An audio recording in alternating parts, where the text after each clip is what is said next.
Hello, this is Tony Heller from RealClimateScience.com.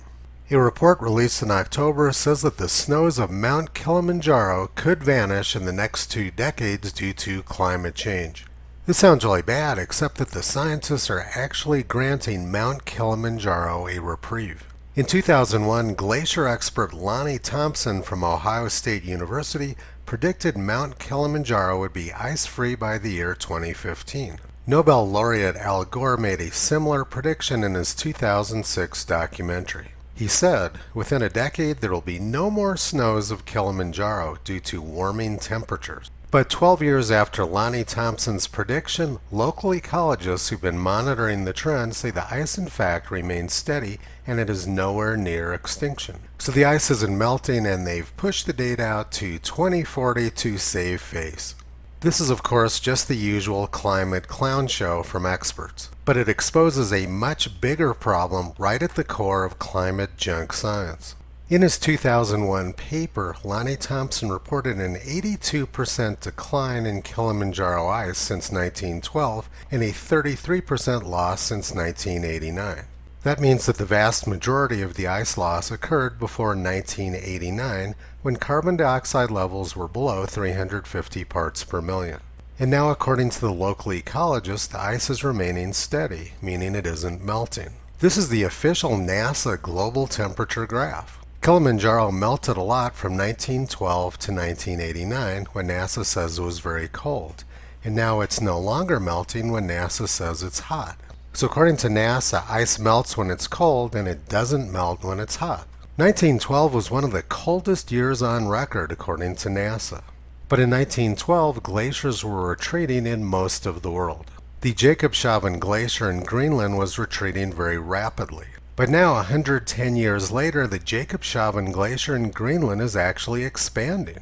NASA says that the expanding Jakobshavn Glacier is not good news for global warming. And the reason it's not good news for NASA is because it shows that their graphs are fraudulent. The Jakobshavn Glacier in Greenland was retreating very rapidly in 1912, which NASA says was one of the coldest years on record. But now the ice is expanding when NASA says it's very hot. In 1903, scientists who were studying the glaciers of the Alps said they were all melting. In 1910, experts said glaciers were receding all over the world. But NASA says that Earth was very cold in 1910 and the planet was cooling. This 1976 article from National Geographic showed very rapid retreat of glaciers in the Alps from 1903 to 1940.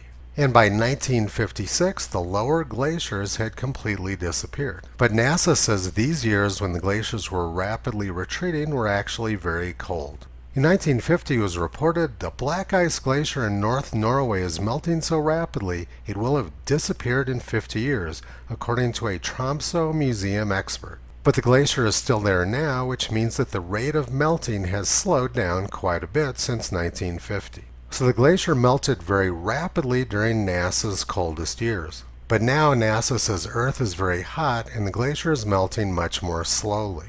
The Abreki Glacier in Norway melted very rapidly between 1869, 1933, and 1946. In 1923, Glacier National Park was melting so rapidly that experts predicted it would be ice-free before the year 1950. But the glaciers are still there, which means that the rate of melt has slowed down tremendously. In 1939, it was reported that the glaciers of Greenland and Norway were melting so rapidly they faced the possibility of a catastrophic collapse.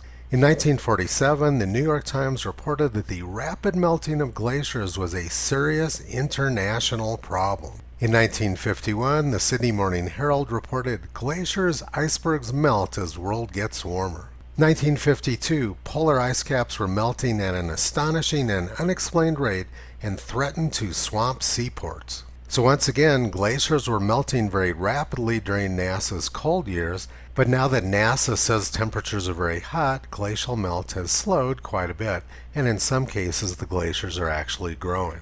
Ice doesn't lie, but government climate scientists do. This graph is not an accurate representation of Earth's temperature history. In 2001, Lonnie Thompson made a ridiculous prediction about the disappearance of ice on Mount Kilimanjaro. But when he stays away from prophecy and sticks with reporting historical information, he does some very valuable work. He reported that a drought in the Himalayas from 1790 to 1796 killed more than 600,000 people in one region of India alone. January of 1790 was the warmest January on record in Philadelphia. That was George Washington's first month in office, and the mercury often ran up to 70 degrees in the shade. This January, Philadelphia is getting blasted with snow and cold. January 1790 was much warmer in Philadelphia than January 2022. Also in 1790, no rain is said to have fallen around Sydney from June to November. All grass was dried up. Carbon dioxide levels were very low in 1790, so whatever was causing the heat and drought was not carbon dioxide. If climate scientists were actual scientists, they would want to understand what caused the extreme weather of the past, instead of ignoring it, or in the case of NASA, making the warm weather of the past disappear. But their funding depends on telling ridiculous stories about carbon dioxide and making catastrophic prophecies about the future. Toto has been pulling back the curtain on this scam for the past 14 years. You can visit him, Curie, and Caesar on the web at realclimatescience.com.